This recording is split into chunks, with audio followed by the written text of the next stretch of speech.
موسى الأشعري رضي الله عنه قال قال رسول الله صلى الله عليه وسلم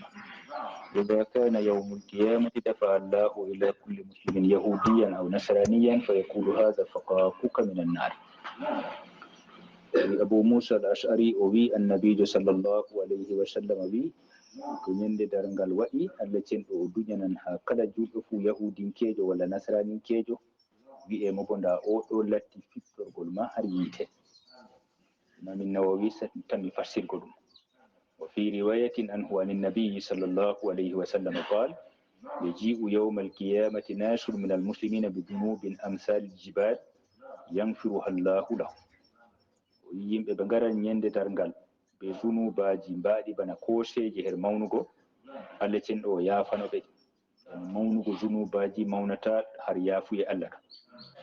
Qawluhu kongol annabiyu sallallahu alayhi wa sallam har hadisewol arnongol dafa Allahu ila kulli muslimin yahudiyan aw nasraniyan. Allah cenɗo duñanan har kala juɗo fu yahudinkejo wala nasraninkejo fa yaqulu hadha faqakuka min nar, oɗo ɗum piptorgol ma ha yiite manahu mana man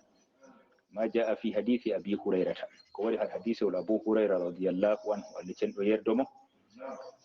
النبي جوين الحديث أبو هريرة من قول لكل أحد منزل في الجنة ومنزل في النار كلا قوت در بيت آدم كم بات بدنا نقول مشارع هري الجنة بشارع هريته تمؤمني اللي تنيد ما هو تنا شارع مو الجنة تمؤمني اللي تنو بهو تنا شارع دريته. فالمؤمن إذا دخل الجنة خلفه الكافر في النار. تلتك ني مؤمن جو نشتي الجنة سار دلتي تو مونا مؤمني جو سار ما كو تو وندو كفري دو خلفه الكافر في النار. كفرني دو الله جن لوتنا محرمار لأنه مستحق لذلك بكفر غام اون من كني دو هنده بكفر مودum bana o yaman bolatti do ko hena kende ngam iman mudum. وما نفكاك كأنك كنت معرضا للنار. fakaku man mana man alatta ken a pi'ina do yiteno watto wondo na awalano iman wa hadha fakaku kanda dum do wete fitturgol mata yanna Allah ta'ala qadara lin-nar adadan yamla'uha ada ken do hudirani yite limgal kewangal yite man fa idha dakala al-kuffaru bi dunubihim to hefer be nasti yite man be zunubaji mabbe kufru mabbe sharu fi man al-faqaki lil-muslimin ilatta ke harmana fittugo julbe. والله أعلم. الإمام النووي تفسيره التي ندويت عنه. وعن ابن عمر رضي الله عنهما قال سمعت رسول الله صلى الله عليه وسلم يقول يدنى المؤمن يوم القيامة من ربه حتى يضع عليه كنفه. مؤمن جو بدين تنيند دارنغال هل جوميكو ها جومرا ولينا دو ماكو كنفو مو فيكرر ma wutudum denal mudum wirgo mudum Allah cenɗo ɗirinamo o baddine Allah cenɗo ɗirinamo bo zunubaji mako be zunubaji mako fa yaqulu wi'amo atarifu dhanba kaza andi zunuba kaza a wadino dum andi zunuba kaza a wadino dum wa yaqulu wi rabbi arifu jawman mi andi قال جومرا ويأم فإني كسترتها عليك في الدنيا وأنا أنفرها لك اليوم. بيوينا إنما جنوب من هر الدنيا وقت كوانو تمدو يافني دم هندبو فيوتا صحيفة حسناته ولأوكي دريول ماكو بونغو وانت دريول بوء ماكو لتو كالو من كم اللي تشدو يافكي لتك أخورسيتا مكي كروسو يكويدو عندي أودينو كذا بيوينا إنما to hande bo mido yafane wiyete koroshu e koydo Allah cindo yella yedden kana fa hu satarahu wa rahmatahu. wa ibn mas'ud radiyallahu anhu ana rajulan asaba min imra'atin qubla gorko go o wafaki har debbo hebbande fa atan nabiyya sallallahu alayhi wa sallam fa akhbarahu o warani annabiyyu sallallahu alayhi wa sallam o hibri فأنزل الله تعالى التي جبني أقم الصلاة طرفي النهار وزلفا من الليل وتو جول سباتوجي نياليوم الإدي أجرى بيكيكي ده فكر هرجما بوكتي بداغو جمع إن الحسنات يذهبن السيئات بوɗɗe ɗe ɗe nattinan kalluɗe ɓooci wakkatiji jowiɗi ta ɓooci ɗi ɗum man boɗɗe man nattinan kalluɗe fa qala rajulu gorko man o wi aliya hadha ya rasulallah min tan ɗum wonanima qala li jami'i ummati kulli moggal ummatoɗam fuu mu gama gorko man o debbo wari her maako sodan dibinoje o wi'ata debbo man woodi ɓurɗo worgoɗo ha saare o yehi toon be debbo on gariza ƴimmi har maako to nde gariza ƴimmi o hebbi debbo on amma imanu bo wari yaakimo kam o waɗoyayi gongal kuluti hebbago kam to imanu man duƴimo bo o wari he annabijo sallllahu alayhi wa sallama o wi annabijo nda ko fe'urimo to annabijo jabaki mo ha aya jippi aya man ka waɗi aqimi salata tarafayi nahari wa zulafan min al-layl innal hasanati yudhibna sayyi'at wocu julde seɓattoji ñaliyuma ɗiɗi aran be ñalima be jemma muɗum wa zulafan aran ñaliyuma yani subaha be asiri mi zura be asiri mi zulafan min al-layli bo magariba be esa'i wocu wakkatiji ɗi joyi ɗum kuuɗe boɗɗe wakkatiji joyi ɗi e innal hasanati yudhibna sayyi'ati kuuɗe boɗɗe man ɗe nattinan kuuɗe kalluɗe nde siinga man wari ɗum umrugo goɗɗo man dow siinga latti ka ɗum mufradu ɗum damolno bo wi'ama mo an o ɓoocu julde an annabijo hokkimo aya man ka ɗum jawabu ɗamol maako ɗum wari bo be siinga ifrat o yikkitema ɗum lettoto ɗum kanko tan ɗum heerori o wi annabijo ɗo kam min tanna annabijo lala na an feere ma tan be moggal ummatore fo daga kuuɗe lattiɗe pamare gedde lattiɗe pamare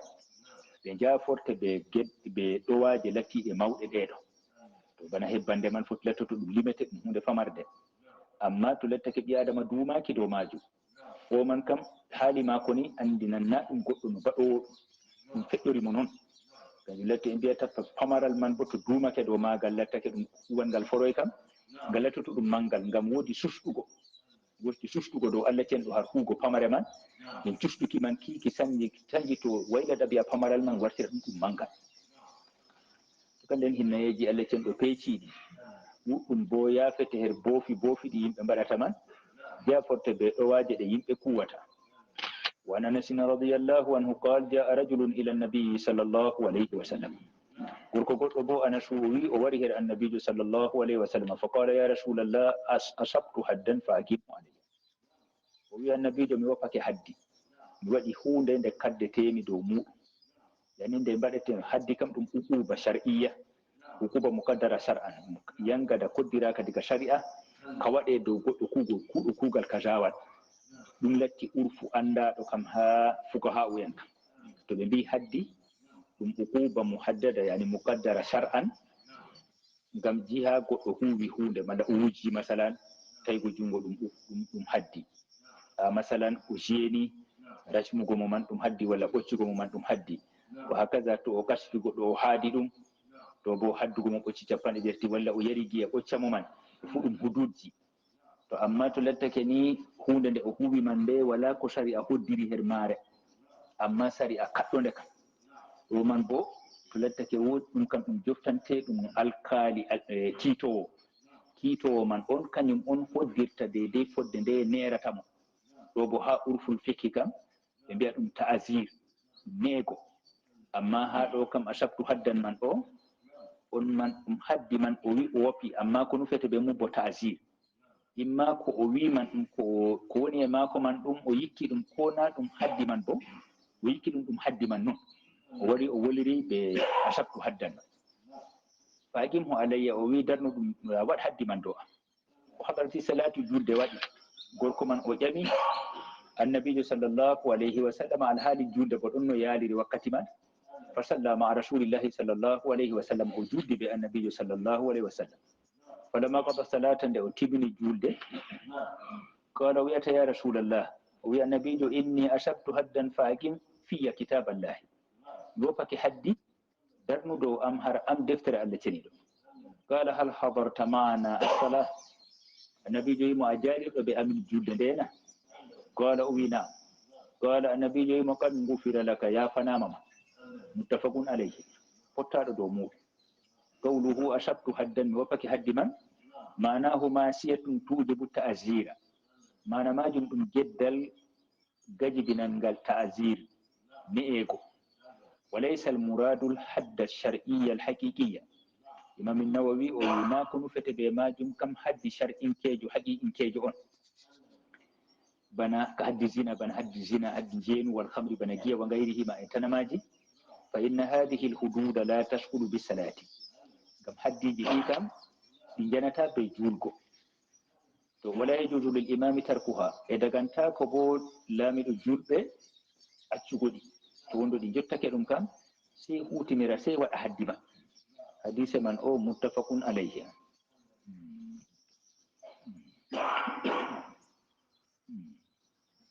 to imam an-nawawi de ko liikini ɗo gorko on ɗum hunde lattinonde nde wala haddi har mum fatna bana hunde goɗɗo oɗo kebbinoɗo debbo o te tum hebbago debbo man kana wala haddi har mum dalaman zina on waɗay ɓen zina hunduko manam zina farji to foti irin majum bande tafsiru imam an-nawawi ka masharihu o wi wa hakal qadi an ba'dihim anna al-murad bihi al-hadd al-ma'ruf yoga bo wi ɗum haddi andaɗo man ni amma annabijo sadi o fassira o annabi o wi o pake haddi non to amma o fassiray mi waɗi kata o wiya o jeni o yahi o yari giya o wiya o haddi ko ɗo ila akhiri to nde o fassiray annabijo bo ƴamaymo o sefay ɗum kaza o woppi man annabijo ƴamaymo wona maisu nde bona garnoɗo o wino biɗo annabijo haɗa o woppake haddi hatta o fassiri ma annabijo senamo jeldi bili a hebbimo noon a belini fu ha o ɗumano o acca to foti latto noon man ɗum haddi man on o woppi amma nde o wari o jumli ɗum o fassiray annabijo fassiranayi mo annabijo wi idra'ul hududa be shubuhati duñe haddiji ɗi be subhaji nde wala ko o wari o laɓɓini kam acca ɗum subha foti ɗum lattoto ɗum haddi gajibinaɗo haddi man on ɗum kugal gajibinal ngal haddi foti latto ɗum kugal goɗgal nde ɗum ɗo sawi nder ɗo kam efta ɗum heftirde subha man acca mo be majum annabijo wimo en julɗi ɗo Allah yafake ma be a juuli man ɗo kadi fumi famin moƴƴe Allah cenɗo peeciɗe dewe ɗe ɗo e julɓe mbaɗata ɗum man e lattoto ɗum birnana ɗum yimɓe boofi muɗum ɓenninde darngal har Allah ceni ɗum wa anhu qala قال رسول الله صلى الله عليه وسلم إن الله لا يرضى عن الأبد أن يأكل الأكلة فيحمده عليها أو يشرب الشربة فيحمده عليها أبو هريرة وي النبي صلى الله عليه وسلم وي أنا شم مالكنا أنا شوي النبي صلى الله عليه وسلم وي التي يرد تجياده ونياما نياما دوره ويتألى دو نياما دمان ويرى يرى دوره ويتألى دو يرى دمان oɗo ñaama ñaamdu ni o waɗa alhamdulillahi o yetti Allah ni Allah yerdoto ɗum goɗɗo to e o yara o yetta Allah ni Allah yerdoto ɗum goɗɗo e to goɗɗo bo Allah yerdake ɗum kana timmi kadi na Allah kam wala ko wanganta ɗum ko andano har haal goɗɗo to timmi goɗɗo o yerdama ha Allah kam timmi o yerdama noon foroy kadi nde Allah cenɗo fondanɗomo dow ɗo wanago ɗum fondanɗomo dow woɗɗitago acca ko haɗi nden moƴƴe Allah peeci hude wonde famarde nde goɗɗo yikkata heɓran be muɗum moƴƴere mawɗe he Allah wiyete yerda Allah cenɗo kanjum latti ɓurɗum mawnugo to Allah wayla ɗum goɗɗo be hunde famarde kam latti yettugo Allah ɓaawo ñamgo walla yettugo Allah cenɗo ɓaawo yargo wa an Anas wa Nabi Musa al-Ash'ari al-akalatu bi fathi al-hamzati wa hiya al-marratu al-wahidatu min al-ghada'i wal asha'i ɗum marrare woore har ñamgo bana kirtari bana kaccitari be kirtari wallahu a'lam wa Nabi Musa radiyallahu anhu an nabi sallallahu alaihi wasallam qala inna Allah ta'ala yabsutu yadahu bil-layl liyatuba musii'un nahar wa yabsutu yadahu bin-nahar liyatuba musii'ul layl hatta tatlu'a ash-shamsu min maghribiha Allah ceni ɗo ɗon wi'ita jungo maako jemma ngam kallimɗo nyalima tuuba jungo maako ɗo wi'iti hinna e maako ɗo wi'iti ina maako o jaɓan tuubi jemma ngam bannoɗo hallende nyalima tuuba wa yabsutu yadahu bin-nahar ɗo wi'iti jungo maako nyalima bo liyatuba musii'ul layli ngam bannoɗo hallende nder jemma tuuba hatta tatlu'a ash-shamsu min maghribiha ha nange ɗillito her furude muɗum her mutarde muɗum wiyete nde Allah cenɗo ɗo feƴƴini dow jeyaɓe maako dammugal tuubu man nga ɗo maɓɓita oɗo sonnaɓe bo her majum ɓe tuuba e maako ɗo maɓɓita bo deydey annabijo suuɗini ɗum bana fajira be kiikiiɗe fuu woodi ko hesɗititta. Jungo Allah ɗon we'iti jemma ngam on tuubuɗo ñaliwɓe kallinɗo ñaliwma man o tuuba o soɓɓito o warta ha jawmiko e noon kofol majum kallinnoɗo jemma bo jungo maako ɗo we'ita ñaliwma ngam tuuba har maako. Ɗum ɗo ɗum ɗon tokkitidini ha ñande to nange nge furroygal nge mutri toon lattoto dammugal man maɓɓi. A famina feecagol yaafuyeji moƴƴe Allah cenɗo be hinnayeji muɗum her jeyaɓe muɗum ɗo jeyaɗo dow ko woni fuu soƴƴitano jawmum kala ndey fuu jawmi ko ɗon wiyamo tuubu har am kala wakkatiyel ngel o saali pat jawmi ko ɗo ƴewnomo o wara o tuuba e muɗum. وعن أبي نجيه رضي الله عن أمر بن أبسة بفتح العين والباء السلمي رضي الله عنه قال كنت وأنا في الجاهلية أظن أن الناس على ضلال. ويدي قدما جاهلية وأنه يكيم بدون دو إرد وأنه يبدون دو لبي منه النبي سوى نوليغو أما هو يقولون يلارني كل ينقوني دوم ويتروا لبي منه إرد وأنهم ليسوا على شيء وهم يعبدون الأوثان ينقولا دو كود الدين عن حالي بدون دو لبي. فسمعت رجلا بمكة يخبر أخبارا فقعدت على راحلتي فقدمت عليه. ومن نقول كوانجي هر مكة ودون خبروا بخبروجي يعني كو جيبتو الوحي من القرآن من ومن بقي من جودي من دو كيبكي أم دو بقيان تيوا غرمي هر ماكو. فإذا رسول الله صلى الله عليه وسلم مستخفيا ومن دواري من أتوي النبي جو رسول وقت من هيفر أن نياتي دو النبي جو اللي تلو بو أمرايمو وانجنا نلال من وفتنا غانا يرأى عليه قوم ويبقى ماكو الحال ممسوس بدو ماكو فتلطفت حتى دخلت عليه وينو إيمني فمي دبر نمبير نوري مني هانغر مكومي بماكو بمكة هر مكة فقلت له بيمو ما أنت كنقول دعان قال أوي أنا نبي من أنا بوجو فقلت بيمي وما نبي كوني ما أنا نبي أنا بوجو قال أوي أرسلني الله التي نلمي وكيم نلمي هيوتنا يبدو يتي أنا باكو فقلت بأي شيء أرسلك إدومي أنودما نلال ماكو من كويت مضمون ما قال كوني كان قال أوي أرسلني بسلة الأرحام ونول بيام بشوناكو شومبوجي ونوليام مي أبي بآدم بشونو شومبوجي مابي بنفع باندرا مابي كاكلنا شارو مابي كاكلنا لينيول مابي من الأساسيات دي أرانيكو النبي جو أمرا كو هبرا دوم حالة سلة الأرحام من شوناكو شومبوجي to umriyam bo wa kasril awsan umriyam bo yewgo labbi yebbi yimɓe ndewata ɗi yewaɗi haɗa ɗi rewego hawtade ɓe to sallitake dow zatimaji kana yewaɗi man fusaɗi wa an yuwahhada llahu o umriyam bo no Allah on tan woɗitine her rewego la yusraku bihi shay hawtantake mo ko ɗum kultu mbimomi faman ma'aka ala hada e hande ɗo kam moy wondi be maɗa dow ɗum ɗo ko gonɗa ko ƴewniɗa ɗum ɗo muminen jaɓɓe ɗum ɗo ɓe mbaɗannoy be ma qala o wimo annabijo wimo hurrun wa abd ɗo woni be majum dimo be maccuɗo yani yimɓe ɗiɗo wa mahu yawma idin aboubacre wa bilal radiallahu anhu ñande nden hawtade be mako aboubacre be bilal aɗa cenɗo yerdoɓe kam khadijatu kanu nder saare mako kan ko limtayi ɗo wonan ali kañum bo ɗon mawna har mako ɗum derki ɓinguel pamare bo limayi no mawɓe ɗiɗo kam dimo har yaasi aboubacar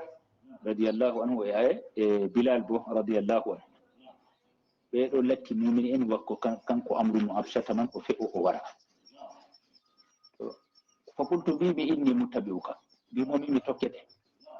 qala o wimmi innaka lan tastadia dhalika yawmaka hada wimo a wawata ɗum hande ɗo ala tara haali wa haala nnas ay haal am no gonmi min ay bo haali yimɓe ولكن ارجع إلى أهلك لور تكوشا هايم إمانا فإذا سميت بك ظهرت فاتني فأنني نوانجي ورنم كدي قال وي فذهبت إلى أهلي كوش مهريب وقدم رسول الله صلى الله عليه وسلم المدينة أنا بيدو في ورت مدينة وكنت في أهلي من قبل هريب فجعلت أتخبر الأخبار وأسأل الناس حين قدم المدينة ويلتي من توكي من جمع حبروجي من جمع بويب حين قدم المدينة وقت النبي أوري مدينة حتى قدم نفر من أهل المدينة هاجم عند المدينة من غري قال كرة مقه فقلت به ما فعل هذا الرجل الذي قدم المدينة قلت ها مجاده المدينة وكونها الماكو نو ودي ko wiyete yakeji mako fa qalu ɓe mbiya tanmi annasu ilayhi sira yimɓe ɗon jawɗo jaha har mako nuɗɗina wa qad arada qawmuhu qatlahu falam yastati'u dhalika yimɓe mako ɓe nufake no wargo mo ha o fera man ɗo o huusa madina man ɓe dawraninimo dow wargo mo man amma ɓe mbaway to nde o nani banni o wi faqadimtul madinata fadakaltu alayhi garoymi madina go nastumi dow maako o qultumi ya rasulallah a tarifuni ɗumi annabijo a anditiyam na qala o wi naam mi anditima anta lladi laqitani bi makkata an on hawruno be am ha makka waranam ha makka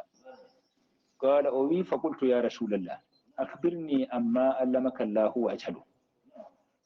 yewtam amma allamaka llahu e bima allamaka llahu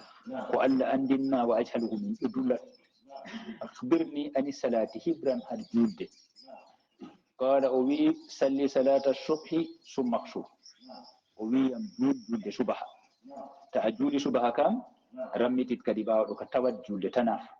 ani salati rammiɗa ha julde hatta tatlu ashamsu ha to nangue fuɗi ɓantake nge ɗellito hatta tattafe qiida ɗum hinge ɓantito dey fodde labbo fa innaha tatlu bayna qarnayi cheytan nangue man wakkati nge fuɗata man nge ɗon ɗellito hakkude luwe cheytan imam nawawi tanmi fassirgo ɗum wa hina idin yasjudu lahal kuffar wakkati majum nden heferɓe garta cuɗita nangue wodi rewnoɓe nangue man ɓe ɗum jogi ɗum wakkati man ɗum wakkati rewgo to nangue man nge ɗo fuɗa ɓe kuccita dow mage ɓe ndewa nge to annabijo sallllahu alayhi wa sallama haɗi yimɓe waɗgo dewal man ko nde allah ndewata bo wakkati pucci nangue man summa salli hoti julɓawo ɗon to ni nangue man nge ɓantake de fodde labbo man kam ka jul ko giɗɗa fo fa inna salata mashhudatun mahduratu julde ɗum ɗum jalirante ɗum malaika en jaliranan julni kadi bo hatta yasta illa zillu bi rumhi ha labbo ɓocoro be ɗowdi ɓocoro be labbo yani ɗum bo ɗum aks kalbu man noon hatta yasta illa rumhu bi zilli ha labbo ɓocoro ɗowdi mum yani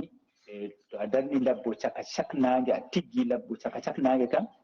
a tawan labbo man ɓocorake be to nage wari caka cak man tawan wala ɗowdi lattindi mbirtotondi to ɗowdi man woɗan labbo man ɗum ɗon ɓocori be maari to ka annu wakkatire man ɗum wakkatire istiwa wakkatire man nage man fotan kalkal jema be nage fotan kal wala caka caknage man ɗo wala har ɗowdi luttirta wakkatiyel man o warani annabijo mo dar to wakkatiyel ngel ɗo waɗi bo caka caknage ɗo bo ɗo bo rammitit accu julgo sum maksud ani salati nda rammitit ha wakkatire majum nde bo ta nawat nafila fa innahu hina idin tusjaru jahannam wakkati man nden yiite jahannamaye huɓɓete to huɓɓugo yiite jahannamaye bo satugo kuɓɓeki maki ɗum nde ɗum saare tikkere ɗum alama tikkuki jawmiji allah ceniɗo to ɓe mbiya julde bo ɗum dewal bo ɗum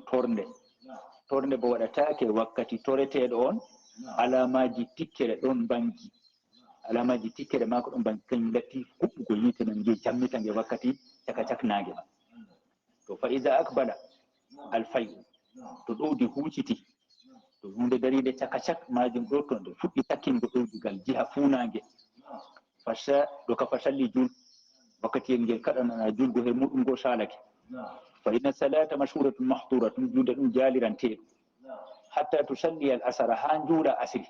ko fu a juulan ko a nafan ha to asiri waɗi bo sum maksur ani salati to a juuli asiri bo kadi bo rammiɗi ɗacci julde hatta tagruba shamsu ha nange muta fa innaha tamrubu bayna qarnay cheytan to nge muti ɗo nge mutan hakkude luwe cheyɗan ba wakkati fudgo mage go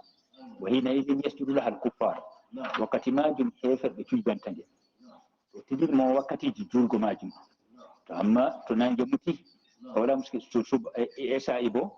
wala muskila kana wala haɗego ɗo bo to nange muti kana o fuɗɗita julgo majum ani o juulan magariba o juula esa'i fakultu mbimomi ya rasulallah fal wudu haddisni an o wi e noon nagarɗam bo yewtam le har nagarɗam bo fa qala annabijo wimo ma minkum rajulun yakrubu yuqarribu wadu'ahu fayatamatmat wa yastanshik fa yastanfiru illa khadat khataya wajhihi wa fihi wa khayashimi o wimo goɗɗo ɓaddinta nangrugel muɗum o ñeɗa har magel o wusɓo o sortino o fifta sey boofi gonɗi her yeeso maako ɗi o huuɗuno yeeso kam pat e yeeso ma e yani bana gite maako non hunduko maako non burɗe kineɗo kala boofi lattinoɗi foti ɗi marino alaaka terɗe ɗe ɗo gonno alaaka be mum kam fuu ɗi cuuyan ɗi ngurto ɗi jana yani ɗi jafeteɗi kadi nandidinama be hunde lattinde maddinkere to ndiyam man waroyi her ɗon ni yer wutoduɓe maaji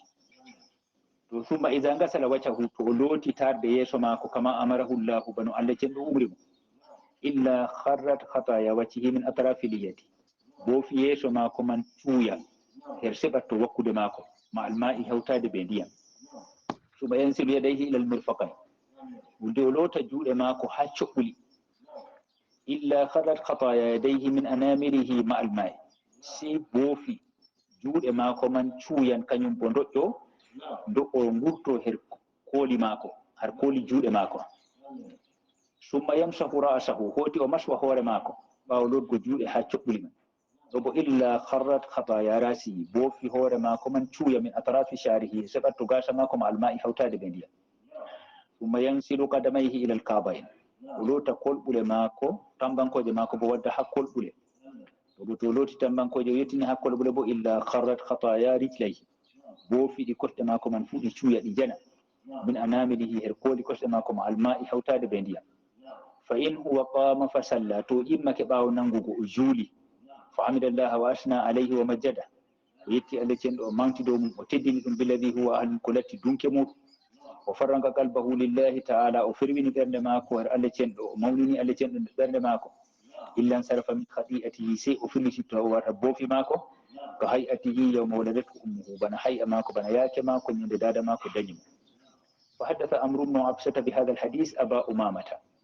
amru bnu absata o yewti hadisol ngol ɗo sahabojo beeteɗo abu umama sahiba rasulillahi sallllahu alayhi wa sallam sahabojo annabijo fa qala lahu abu umamata ya amru bna absa undur ma taqulu fi maqamin wahidin yuta hadha rajul o wi man wiyatamo abu umamata wiyatamo ya amru bna absa lar ko mbiyata ɗum haddow ko mbiyata nokkure wore darde wore ni goɗɗo hokke ɗum ɗo fuu nagarɗam ɗum ɗo ɗum makama goto ni goɗɗo to nangi nagarɗam hokke ɗum ɗo kam fuu boofi ɗi fuu ɗum jefte ko terɗe ɗe kuwon pat ɗum yaafe fa qala amru wiyatamo ya aba umama lagat kabira sinni wa raqa azmi duuɓi am ɗuuɗi ƴiƴal am ɗelmiti waktaraba ajal am bo ɓadake wama bi hajatun an agriba ala llahi mi wala haaje wala ɓilla mi fewana Allah ceniɗo wala ala rasulihi sallllahu alayhi wa sallam won fewana annabijo sallllahu alayhi wa sallam o wimo law lam asmahu min rasulillahi sallllahu alayhi wa sallam illa marrata o wi wondo mina nayno nde seyni marrare wondo mina nayno har annabijo sallllahu alayhi wa sallam sey marrare aw marratayni aw salasan walla marraji ɗiɗi walla marraji tati hatta ada saban to mina nayno ɗum marraji jeeɗiɗi her maako ma haddastu bihi abadan on mi yeccata kono ɗum foroy walakinni samituhu akthara min zalik mi nanɗo ɗum ko ɓuri marraji jeeɗiɗi har maako fami feecago hinnayeji Allah ceniɗo nettago moƴƴere nagarɗam man ni ɗum moƴƴere mawnde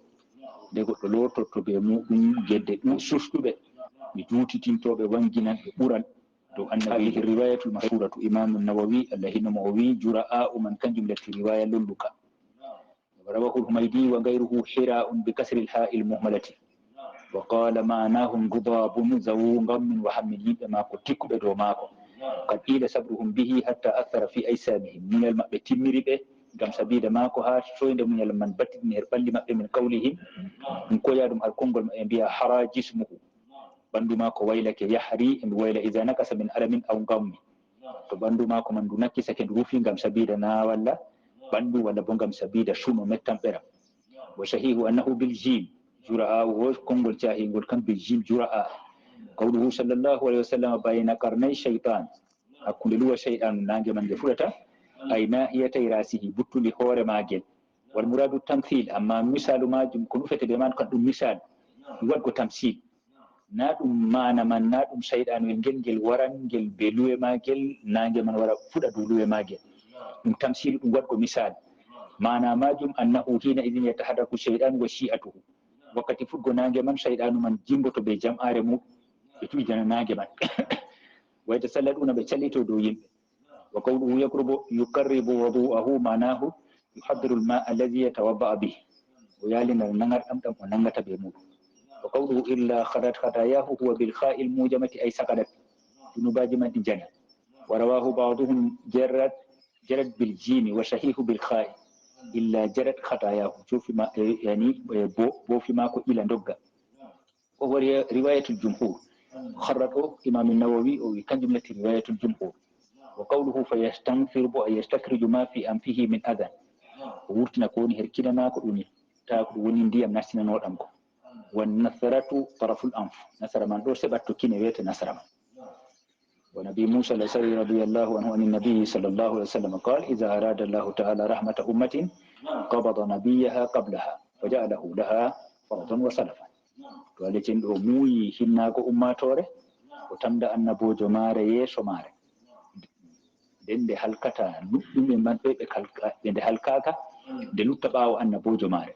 نيكم أن لكن أموي يعني أماتوري من خير den waɗa ummatore man nde ɗum faradu ɗum salafu kamɓe man ɓen ɓe koca ko annabojo man acci to ɓe nodda ummatoje dow muɗum annabojo man o latto o faradu har ummatore man o salafu mare yani kanko latti artuɗo yaago her alahira her mare to ni man o lattoto bana goɗɗo ardiɗo salafu ɓe faradu bana to lattake laamu yahannu bana jahangal ɓe ardinan weteɓe bana paggahi ɓe man jaha cirina werde ɓawo ɗon yimɓe jaha tawa werde man ɓe mbiyete no salafu ɗo mbiyete faraɗu woodi ardiɓe hayya anan ɓe werde nde ko annabijo man o ardake kanko on hayya anata werde ummatore maako wa ida arada halakata ummatin to Allah cenɗo o muuyi halkere ummatore bo addabaha wa nabiyuha hayyu o yangita nde alhaali annabojo maare ɗon geeto hisisawol lattago annabijo maare ardake woodi ko hayya ananta nde man ko hisisawol man gondol sola hayyun fa halakaha nden Allah ci annabojo maare ɗon geeto non ni nden Allah cenɗo halka ummatore ma o huwa yanzuru annabojo man oɗo laara har ummatore nde wakkati nde halke fa qarra aynahu bi halakiha Allah cenɗo fewna gite maako ɓe halkego maare hina kadabuhu wakkati ɓe pewnimo wa saw amrahu ɓe nuuti fi maako wallahu rawahu muslimun e ka ummatore men nde kana ummatore muyanade ɗum hayru nde Allah ceniɗo o handini annabijo maare dow maare o halkaynde yeeso annabijo maare an ɓe semɓe leyɗen hayru majum